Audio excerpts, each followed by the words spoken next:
Last week, you had the great idea to talk about Route 66. So let me get all set up and do an introduction. Y'all set for 66, Shell? Yeah, as ready as I can be. I'm not ready for 66. What do you mean you're not ready? I had a good idea to do this, and then I had some Mercury retrograde in my life and totally forgot about it. Uh-oh. All right, let me do an introduction and then we'll delve into it. Hold on. It's witchcraft.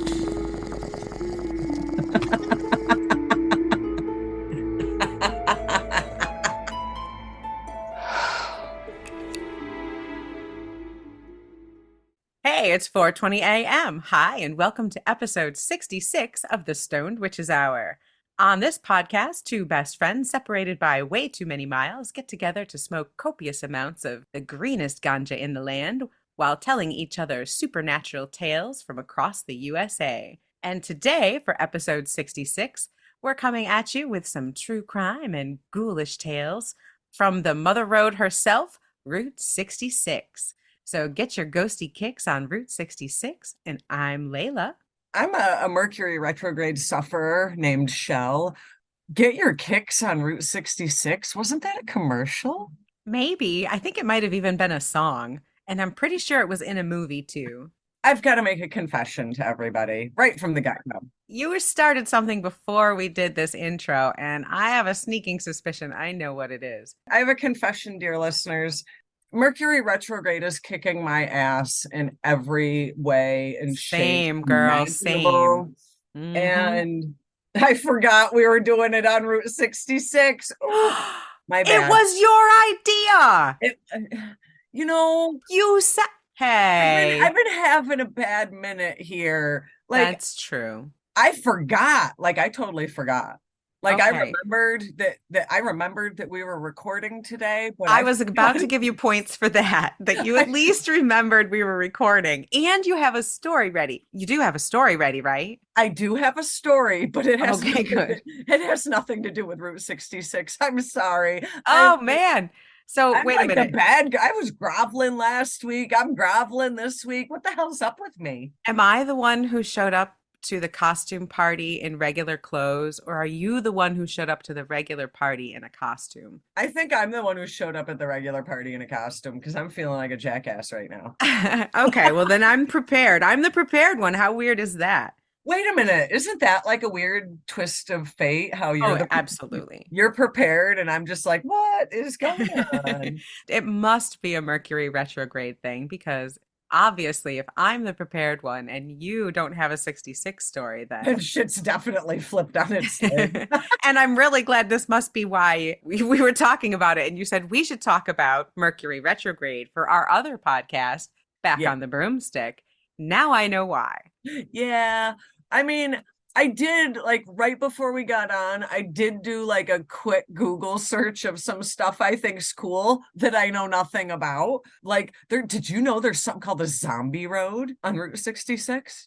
Wait, what? Yeah, this is why I wish I remembered this. Yeah, because you obviously, in just a short period of time, found something pretty cool. Part of it's called the Zombie Road. Yeah, in Wildwood, Missouri. So I guess it was like a hot spot in the 1950s for quote unquote paranormal zombie sightings. Infamous ghost lights, spirits on the street. You know how you like those ones of the, what are they called? The ghosty hitchhikers. Oh, yeah. Some of that on the zombie road. That's why they call it, I guess, the zombie road. I'll have to delve into that next time I remember. So this time it was Mercury retrograde and not the super good weed you're smoking that caused you to forget. The weed is really good. I'm not gonna lie. Like it is. It So what are is. you smoking this week, Shell? I went back to that banana. Remember, like, I don't know, like a month ago, banana pudding. Oh, I do. I do remember that. I got that again, but then I did a fun take it back to like 1995 thing.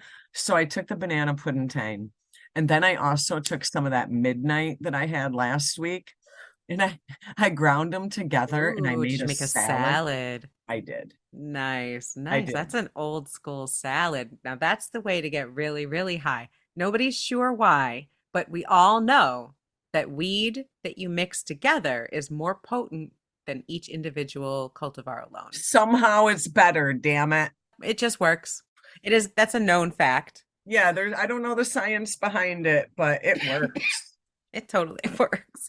Well, I am smoking some Gush mints. Ooh. How come they always call it mints and it doesn't taste minty? Damn them. No, there is no mints at all. This is let's see, Gush mints heavy indica. Usually has a THC around 26 to 30% depending. And I would say this is probably on the lower end of that, 26-ish percent, as if I could tell you like the difference between 2% or not. I can tell you I'm getting pretty high, but I wouldn't say like couch locked high. So now, because I mixed like a 29 and a 30 together, I'm just going to sit here and pretend that it's like a 40%. Wait. No, that's not right. A 59%. So we're going to pretend I'm smoking a 59% today. Well, I think between that banana puddingane and the Mercury retrograde, you probably are to about 59%. But you know what? It's kind of piney tasting, which it's not like I care, and it's not like I'm not going to smoke it, but I'm just pointing it out. Kind of piney. Not your favorite. You've said that before. You don't like that green kind of pine flavor. That piney, yeah. I love the citrus the best, but you know, weed's weed. I don't give a shit. It could taste like ass. I'll still smoke it. let's be and honest. We have smoked it. We have. Yeah, let's be honest. We have. Absolutely, we have. Well, today, Chelle's bright idea was for us to talk about Route 66 for our episode 66. And we know that there is a ton out there on this road. It was a hugely popular road back in the 1930s and 40s. Let's see, in The Grapes of Wrath, John Steinbeck called it the Mother Road, and it was involved in carrying a lot of people during the Depression from Central America all the way to California. Route 66 itself is a roughly 2,400-mile road. It was originally commissioned to be, I believe it was 2,448 miles long, but it fell short of that. A lot of that was due to the fact that it wasn't federally commissioned. Each state was kind of in charge of making its own portion of Route 66 that was envisioned to go from Chicago, Illinois to Santa Monica, California. But it doesn't go to Chicago all the way, does it? It did at one time. It doesn't now. Oh. Started in 1926. It opened in 1928. It wasn't fully paved until I believe like 1939. A lot of it for a long time was gravel road or dirt road. But then when the New Deal came through, the states took all these unemployed young men and put them to work on the roads. And so they paved the whole thing. And it became this gleaming highway diagonally across the entire USA. All sorts of things popped up around it. Motels, pulling in with your car to eat, you know, these huge, amazing gas stations and little towns. That's where you have that vision of like that 1950s diner in the middle of nowhere. Yes, exactly like that. And these roads were made to kind of bypass cities so that they didn't have to stop. They didn't want stop and go traffic. They wanted it to just be able to get on it and drive. And, you know, because of that, it had this whole mystique. It was the time when America was trying to drive everywhere. The whole car culture became a big thing. There was even a TV show about Route 66 with these guys in a Chevy Corvette, I believe, that were driving back and forth. I don't know what it had to do. I don't know. Did they solve mysteries? I don't know if they like were criminals. I don't know. Was it buddy comedy? Not sure. But they were driving up and down Route 66 in a Chevy Corvette. Oh my God. I think that's where that song is from, is that TV show. Maybe. Get your kicks on Route 66. But it just had this idea of freedom, you know, the open road. You could go to California from anywhere, just hop on this road and you could just go. One of the stories that we did not too long ago was about a hotel called the Monte Vista. Meet me at the Monte V. And that hotel was just off of Route 66, and it's haunted as hell. Well, Flagstaff, Arizona, you know, if you ever watched The Stand, geez, you already got this vision of Flagstaff to begin with. Right. And so there's a lot of this along Route 66. There's tons of hauntings. Like Chelle mentioned Zombie Road. Why does it seem like a lot of the stories you do hear about, I mean, obviously I know a little bit about Route 66 and some of the hauntings, but why does it seem like a lot of the issues on Route 66 are more on the California side as opposed to the Illinois side. Population density. The highway portion of it spanned through pretty desolate areas for quite a bit of its length. But in California and New Mexico In Arizona. and Arizona, there was a ton of cities all around. And so the population density was bigger there. There was actually three men, I'm not sure of their name now, but I will definitely be doing an episode on them, that were all three of them were called the Freeway Killer because they hunted in that area, Arizona, New Mexico, California, because of the proliferation of highways and freeways and just roads in that area. They just had an easy population of people to pick from. That's shitty. It is shitty. It is shitty. And actually, the stories that I have today are all three true crime. One of them is unsolved, Oh. and they all took place along Route 66. Did they take place in that area, that Arizona to New Mexico, California portion of it? They all did. Yes. Let's see here. The first one is in Arizona. Let's see. The second one happened in Arizona. And the third one happened in New Mexico. So Arizona, Arizona, and New Mexico. Note to self, stay off Route 66 in New Mexico and Arizona. And California, because again, the freeway killers, I believe a couple of them hunted along the Santa Monica Boulevard, which is or was part of Route 66. So there's quite a few stretches that are pretty, back in that time. The other thing with Route 66 is you have to remember that it was this shiny mecca only for half of America, only for part of America, only for really white America. If you were Black and you had to travel down Route 66, it was not recommended because most of those places were very hostile to Black Americans at that time, including what's called sundowner towns. Have you ever heard of these? No. They were basically towns where it was literally unsafe to the point of murder if Black people were in these areas after sundown. And they were called, and it was such a thing that they actually have a name, sundowner towns. And there were quite a few of them along Route 66. Oh. When we talk about this whole mystique, it was really only for certain people, not for everybody. I didn't realize that. I obviously, for obvious reasons, I did not either.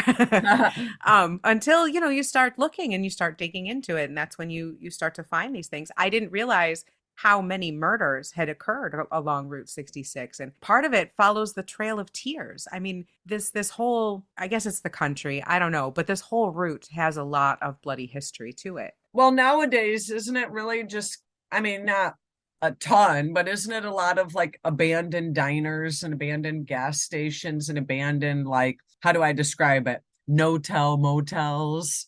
Yeah.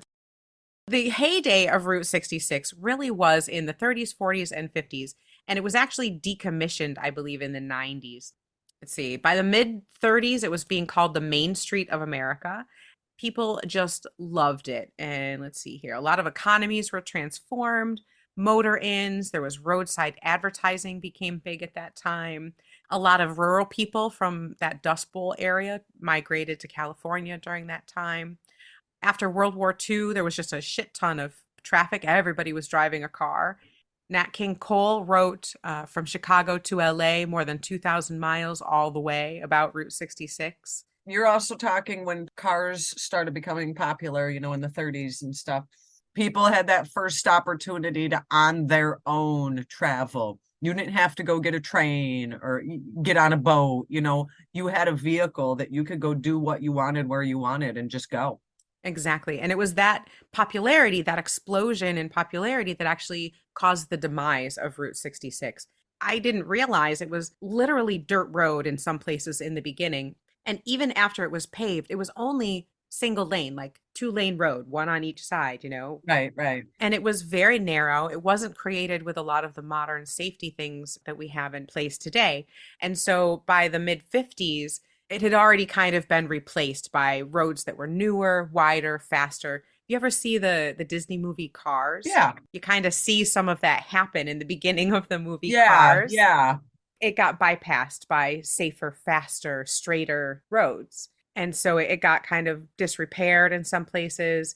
Some places it got either changed into the newer road or just bypassed entirely.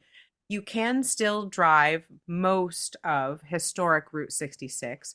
It's not always called Route 66, but you can find maps that will show you where it is now, and you can kind of follow most of it. There are places in California. I have driven on parts of historic Route 66. You would think they would like make a thing out of it instead of not promote. I don't know. I Some don't do. think they promote it. It's getting even better now. There is a lot more promotion to it now. A lot of states have picked up because it has always been a state by state thing. And a lot of them have picked it up and made it historic in either, like I said, either the segments that have been repurposed to new roads, they do designate as part of Historic 66 as well as the new name. And in some long stretches, they're thinking of making a bike route for Route 66 where you can ride your bike along historic Route 66. Oh, But parts of it do exist, especially in California, New Mexico, and Arizona. I believe it was finally decommissioned June 27th, 1985. And so that was it. It was no more Route 66. But again, in current times, it is being revived, especially historic sections. And in some places, they're going to construct a very large bike path on Route 66. Let me grab my bowl. Where is my bowl? you know you're high when you lose your bowl. All right, so let's see. We're pretty old, but we are not old enough to have been back when this first crime happened. This is in the 1960s. So in February of 1960, right along Route 66 near Hyde Park, Arizona, a trucker found the body of a young man on the side of the road. His body was propped up against a fence post, and he had dirt and blood all over his face, and he was resting in a pool of blood around his body. Oh. When the police got there, they identified him by his wallet as Jacob Niklos Krentz, who had gone missing out of Phoenix. His wife had reported him missing after he had been gone for about a week. She says he had left with two other men in her car to go look for work, and he would call her after a week had passed. When he didn't call, she reported him missing. It was shortly after she reported him missing that they found his body. He had been killed by 3 shots to the head from behind. Oh shit. So the police put out this information stating that they had found this murdered man. And just a couple days later, a gentleman walked into the police station and stated that he had been there when Jacob Krentz had been killed, but he hadn't done it. His name was Charles Francis Caldwell. He says he had been driving on Route 66 with Krentz, with Jacob in the passenger seat, and a man named Joe Brown in the back seat with them. And he says that Joe, for some unknown reason, shot Jacob 3 times in the back of the head, and that Jacob's body had then fallen into Caldwell's lap. And they pulled over and dumped the body. A trial followed. Each man accused the other man.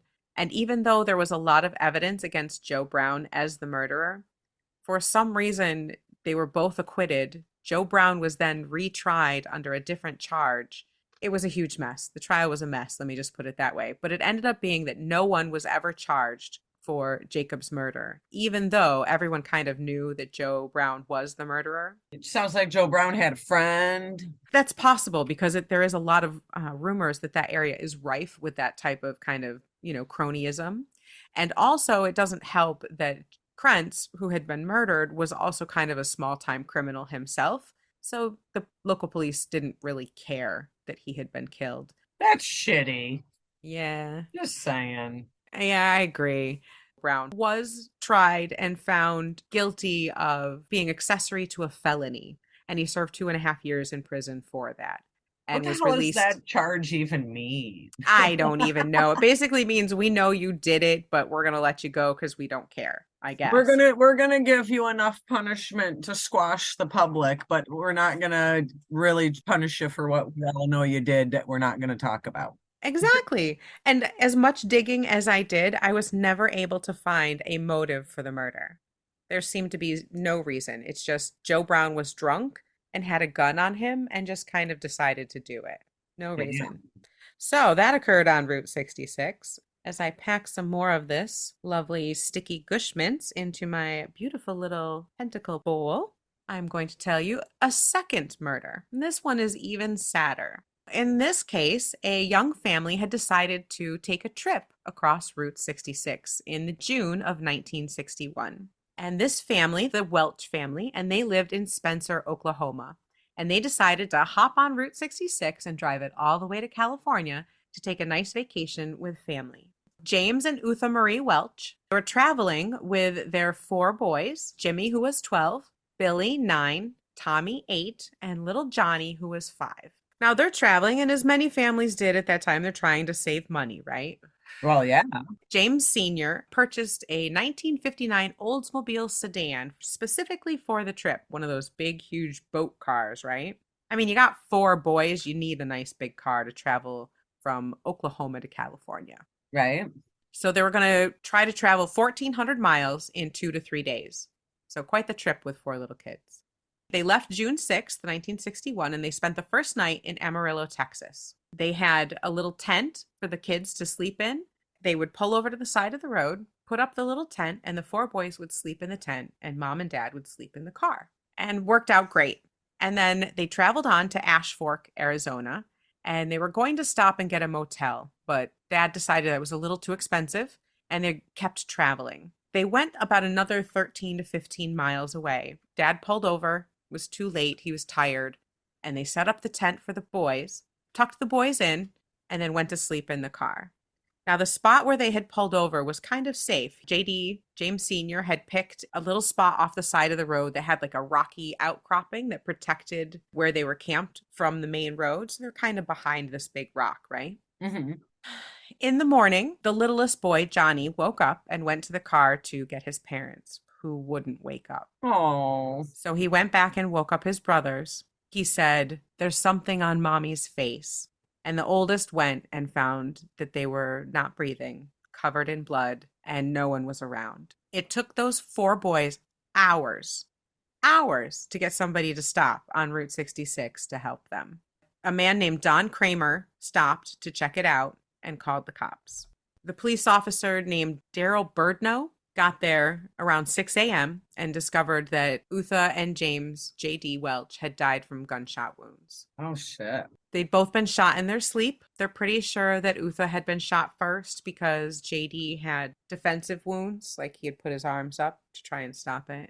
So they're pretty sure he heard the shots that killed his wife and then tried to protect himself, but was shot too quickly. They're not sure why the couple was killed because Utha had her purse and it still had everything in it, including quite a bit of money. They had stolen JD's wallet, but that only had about $60 in it.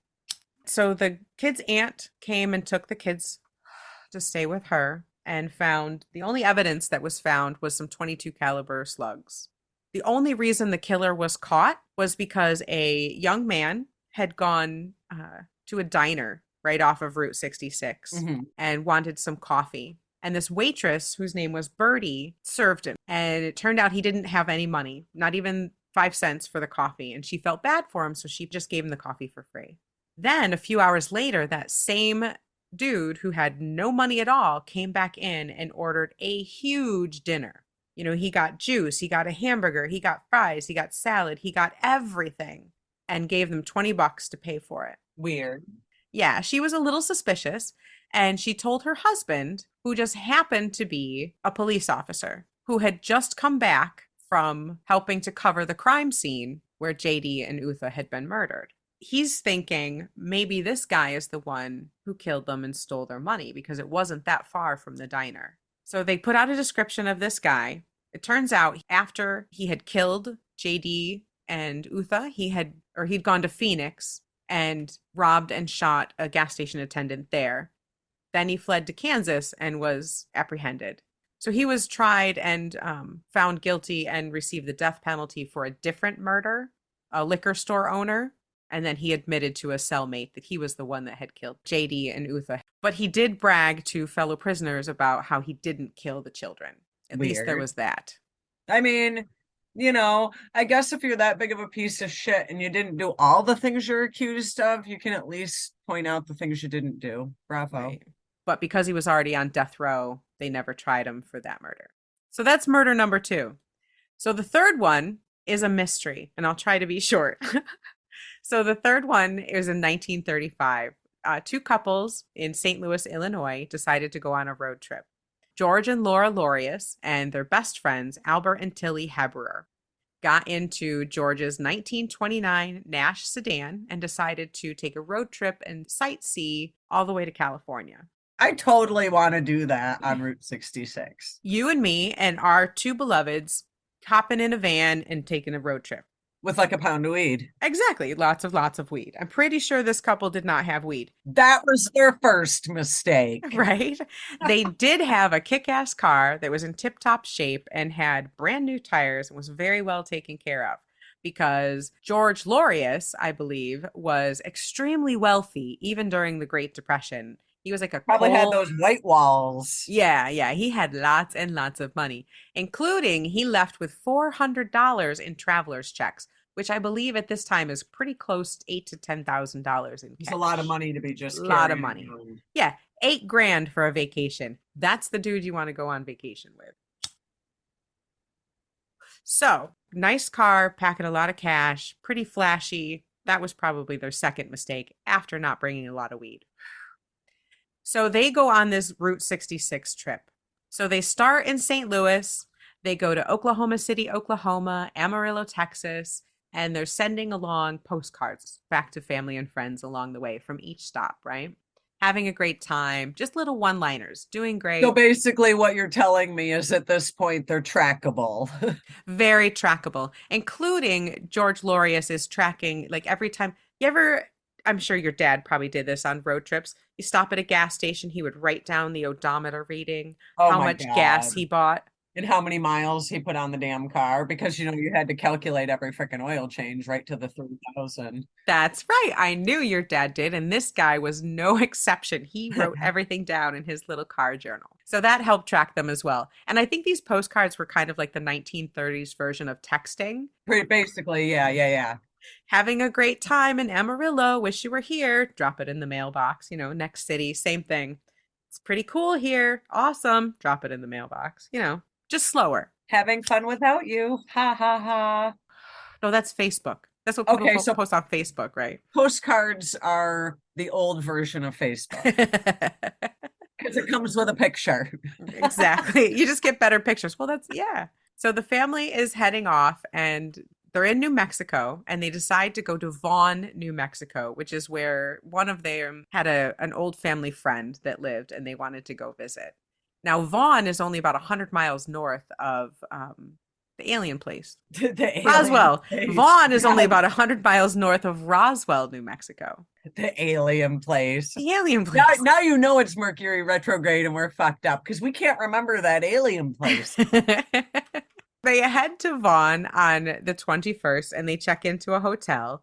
They have breakfast the next morning and check out. And that's pretty much the last time anyone ever remembers seeing them. Oh my God. Were they abducted by aliens? Maybe. That was my first thought. Because they're near that weird alien place. They were reported missing because they didn't check in when they were supposed to. They discovered that the car was involved in an accident on May 23rd near Socorro, New Mexico. And it was described as a young man with dark-colored hair. Now, both of these couples were in their late 40s, early 50s, so definitely not a young man. Not a young man. Right, with tattoos. And not one person, because there was 4 of them. Exactly. So this young man took George Lorius's car to a gas station and a repair shop and had a tire changed and the gas filled up. And he paid using these traveler's checks that he signed. Again, trackable. Again, very trackable. Then they found the vehicle abandoned on the 26th with the keys in the car, but no luggage and no sign of either couple. Now the FBI gets involved and they're searching everywhere for these people. They're searching all along Route 66, the next stop. They had written friends and family that they were going to go to, quote, the Boulder Dam, which is what they were calling the Hoover Dam, which had just opened up. So they knew where they were kind of headed, but they'd never made it there. So they're searching all along this route, all along where the car is found. And then they find some luggage that belonged to one of the women burning in Albuquerque, New Mexico. Oh. They then find more luggage belonging to Tilly in El Paso a few days after that. And how far away are those places? Like a couple 100 miles apart from each other. Albuquerque and El Paso? So somebody was traveling with the luggage, obviously. Right, and dropped it off in multiple different places. but their bodies have never been found. And they've never identified the person that they saw in the car. Although they did discover that he spent most of that money, the traveler's checks you said that were trackable, they did find forged traveler's checks that had belonged to George Larius all over Albuquerque and the Vaughn area. But never were able to trace the person. Never. That's fucked up. There are a few theories, none of which involve aliens, sadly. Damn. I love a good alien story. In 1963, a woman who said that she was a waitress in Vaughn, New Mexico, said that she was there in a diner when the couple was brought down to the basement and murdered. Oh, And then concrete was poured over the bodies. shit. That's all Al Capone and shit. Some of the remaining family wanted to search for it, but the diner itself no longer exists. Oh. And there's probably a lot of concrete slabs in the area. It would take a while to find them. I mean, I'd look, but Although I will say this, it is now the year 2023. If there's any folks that really are that interested, I believe there are those sonar things where they can actually look through the concrete and see if there's a body in it. Just saying. Don't know the cost, but the technology exists. But they have looked for them. Like I said, the FBI had gotten involved. At one point, they said that the case file on this missing couple in paper was 6 feet tall. Holy the FBI. Shit.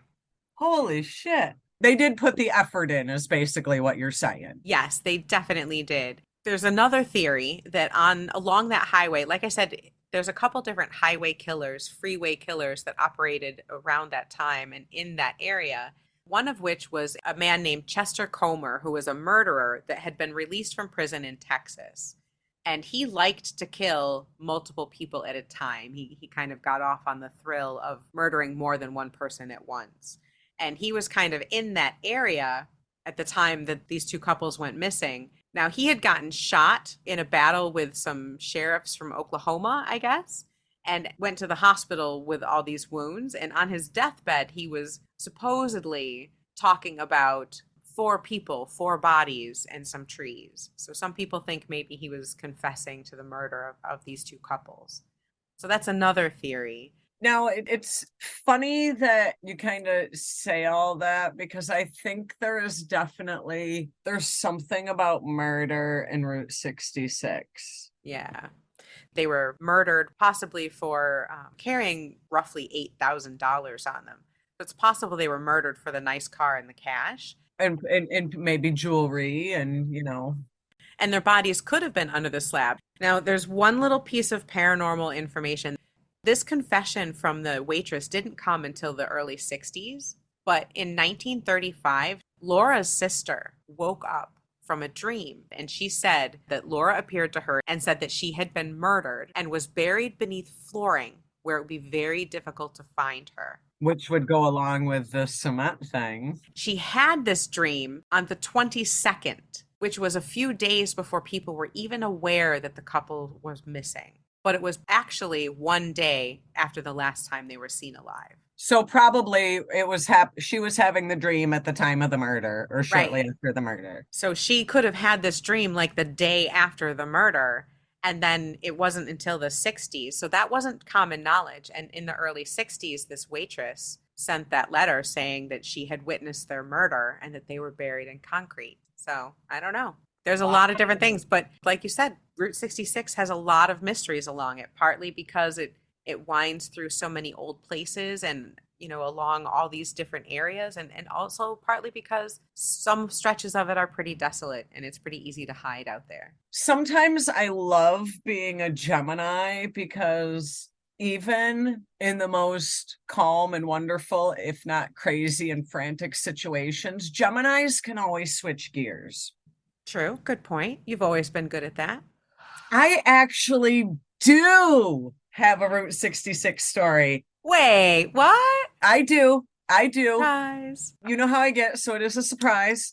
I will admit I might not have had one when we started, but here we are. What did you find? So I got on the zombie road thing. Like, why? I need to know, why are you calling part of Route 66 the zombie road? Yeah. I need to know this. There is a lot of murder and mayhem along Route 66 because This stretch, this couple of stories goes to part of Wildwood, Missouri, which is a little outside of St. Louis. So this is like a whole totally different part of the road, but kind of that same murder and mayhem. Awesome. Give it to me. What happened? First, I gotta know, could this all be because, not that my spiritual beliefs align with the whole 666 concept, but I'm just wondering. It is Route 66. There are some people that say that 666 is potentially some sort of evil doing. We'll talk about your thoughts on that in a minute. This zombie road thing, like I said, there's this stretch. Now, this is what got me. You are not allowed to be on this after dark. What? And it's like heavily patrolled, and you can get up to $1,000 fine for being on it after dark. No way. That leads me to believe that there's something going on. What the hell does the local town sheriff in frickin' Missouri give two rats' asses about this road at 2 a.m. unless there's something going on? So that's kind of what drew me in to checking this out. Very interesting. So they call this actually one of the most haunted stretches of road in the world. No shit. Not just the state of Missouri, not just America, the world. So you're making a bold claim right out of the gate here. Yeah, it's people. the most haunted stretch of road. I love it. In the I love world. it. In In the the world. world. In the world. Okay. That's great. You're making a bold statement, people. And here's the funny thing. You know where I found that quote? Where? On a website called dangerousroads.org. That Oh. right there should start freaking you out. Yeah. Sounds like they know dangerous roads. First of all, who knew there was a website about dangerous roads? Second of all, but yeah, so dangerousroads.org does list this as one of the most haunted roads in the entire world, all on Earth, which already I'm half laughing and you've totally piqued my interest. What can I say? It's like world's most famous roast beef. Yeah, okay, everybody says that. I don't know what to tell you.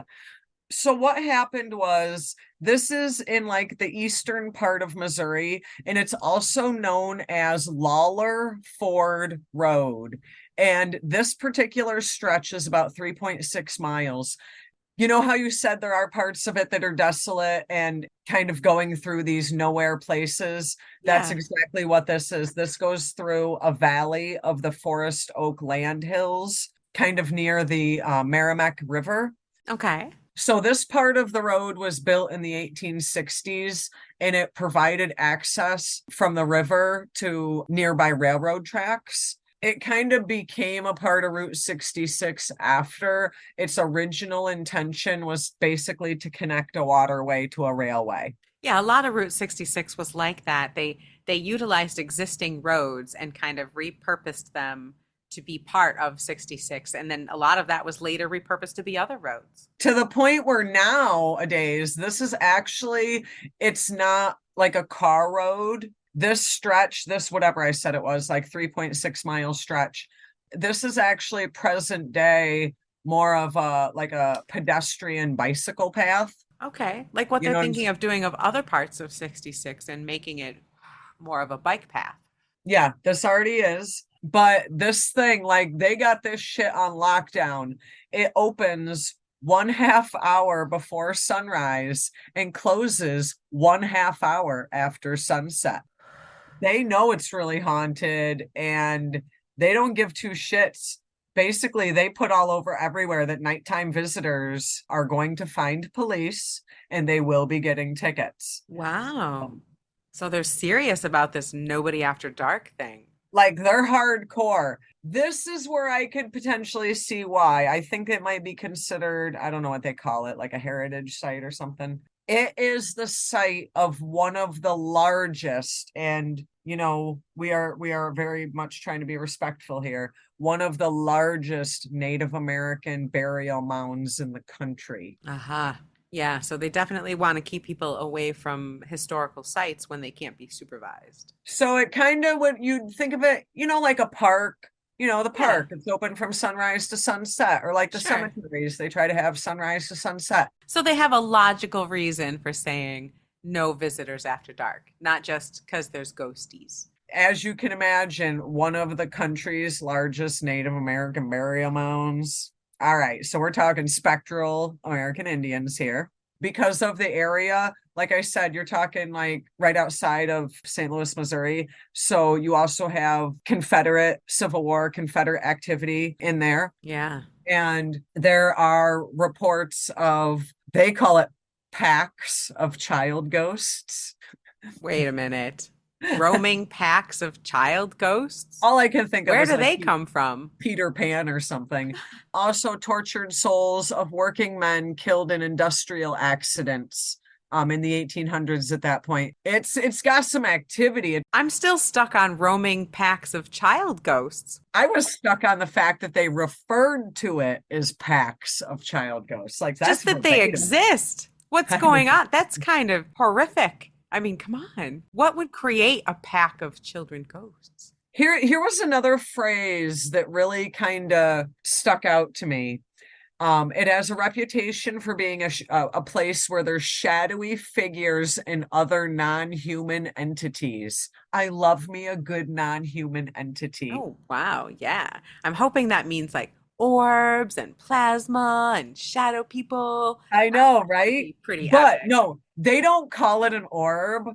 I'll have to find what they called it, but they called it something. But there's basically like a green orb. Like phantasm or plasma or something.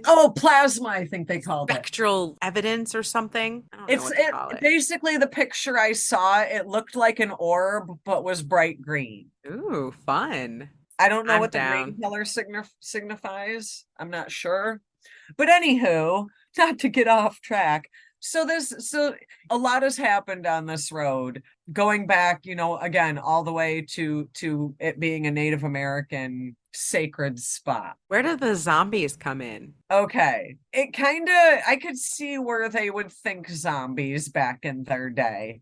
So as I had said, it connected like the river area to the railroad track area. So there was a person, I don't know his name. I could find it, but I don't know at the moment. So this guy gets hit by a train and he was mangled pretty bad. Mm. So this was back in the 50s, actually.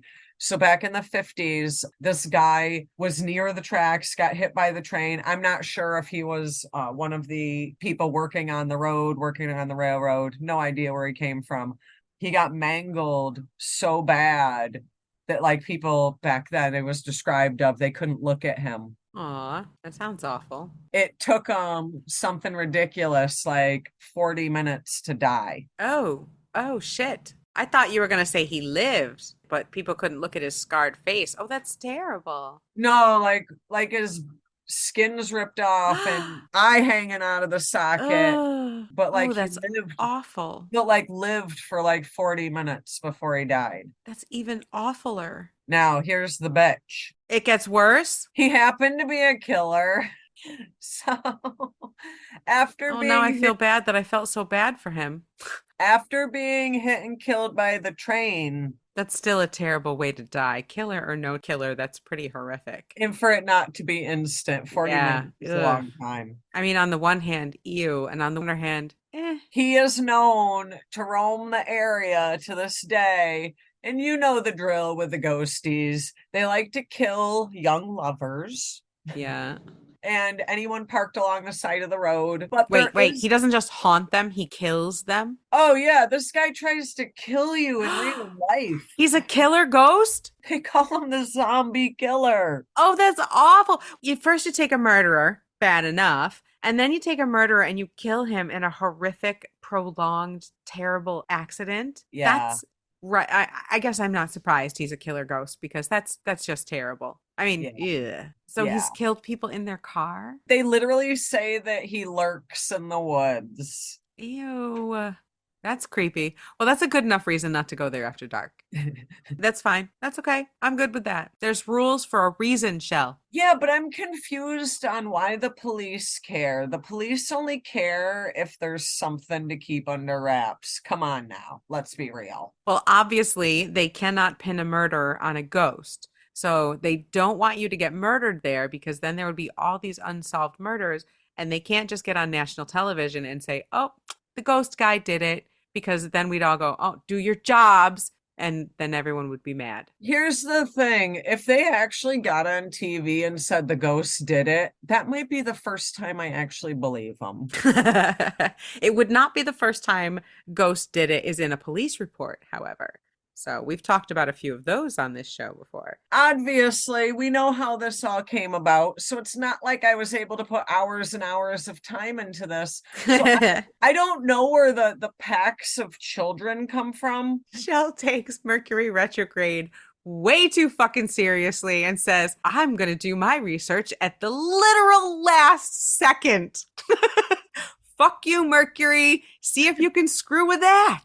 I can do this. Here, Mercury, hold my beer. Hold my bong. But I just don't understand where the packs of kids came from. And I ended up seeing that on two different websites, those exact words. You're going to have to revisit this. That's your punishment for doing your homework late, is you're going to have to find out. Who are the packs of children? Yes. Why are they there? I need to know now. Are my children a part of this pack of children? Right? What's going on? If I go there at night, are my children going to then become part of this wild hunt? I mean, come on. We need to know the rules here. I do really have a legitimate question on, in all seriousness, what are the police trying to hide? Because here we are, we know parks are sunrise to sunset, cemeteries are sunrise to sunset, but you don't see that shit being patrolled. Like they're not dishing out fines if you're walking through the cemetery at night. That's actually a good point. You know what I'm saying? Like, why? Yeah. Why are they? I feel like this is like one of those small Midwestern cover-ups. Why are they covering do they care up? That? Why do the police care that much? You're right. When I first thought about it, I was like, well, it's a historic site. Of course they're going to police it. But you're right. That's an over-policing. I've been to a lot of national parks. How many parks do you know that say sunrise to sunset, prohibited entrance, and who is watching? Nobody. Yeah, a lot of them say that, but I mean, why are they watching this place? Right. I've been in a lot of them after sunset. Okay, not really. In theory, I've been in a lot of them after sunset and never seen anyone. So why does this one have an actual heavy patrol? Yeah. Yes.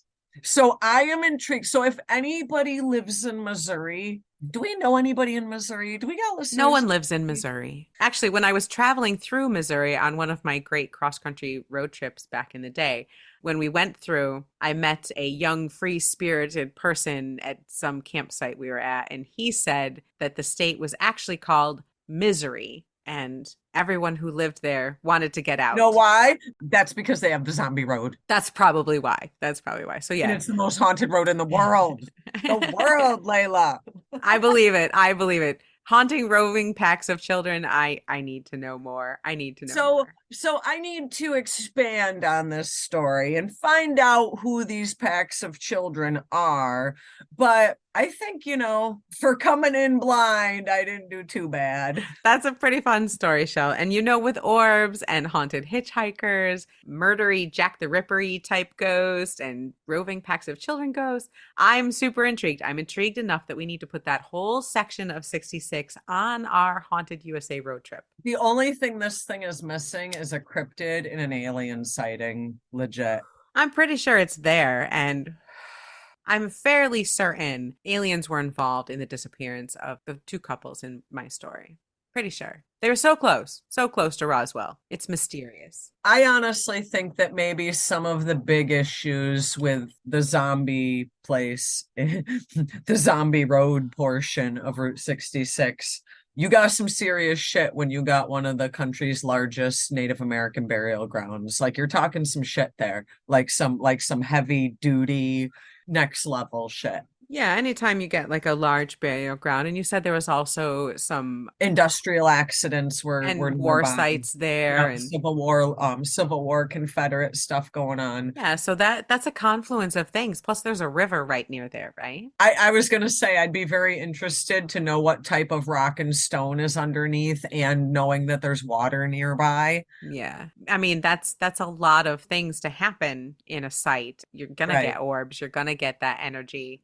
Just look at like Gettysburg and some of these other sites that are well known, have big cemeteries and that type of thing. Makes for very powerful psychic activity or some type of energy. For whatever reason, these places cling to that energy. But it sounds like on this zombie road portion of it, it's really kind of more of the negative persuasion. Well, the entire Route 66, the historic Route 66 from Chicago to Santa Monica, California, is filled with mystery and intrigue, cool little towns and beautiful scenery and amazing things, and some shitty racist towns too. So, I mean, you get the whole American experience, I think, from start to finish. Certainly something I would love to try and piece together and do as part of our Haunted America road trip I when we feel do like that. I feel like you have to do Route 66 in a convertible though. I I'm feel like pretty sure that's it's a like a law. requirement. Yeah.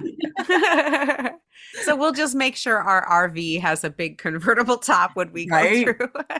But yeah, if anybody knows any more information about this zombie road portion of Route 66, I need to explore this further. And, my bad on that. I'm interested. If you know anything, let us know. Email us at thestonedwitcheshour@gmail.com and tell us what you know about Zombie Road. I gotta know, why are the cops there? What is going on that the freaking police are hiding? Right? And have you ever traveled on Route 66? Have you ever seen a ghost? Have you ever picked up a ghostly hitchhiker? Have you seen a lady in white? Have you seen that zombie guy? Tell us. Where's the orbs? Tell us, people, where are the orbs at? And I have to say, thank you so much for all your submissions of ghost stories. I'm pretty sure we have the ones we're going to do for next episode, but keep sending them in if you have them. And thank you, everyone who has sent them in. I will let everyone know which ones we have picked here pretty soon. So thank you for your submissions and keep sending them in. Just write them attention your stories to thestonedwitcheshour@gmail.com. And you know what? Maybe I'll be able to get my shit together and remember what we're doing next episode. That'd be helpful. You should be able to just read stories and react, Chelle. I got you. Okay. That's on my level at the moment. Will Mercury be out of retrograde by then? Like when does this end? I feel like it's like May 14th, if I'm not mistaken. So we got a minute. You're exactly right. It does end Sunday, May 14th.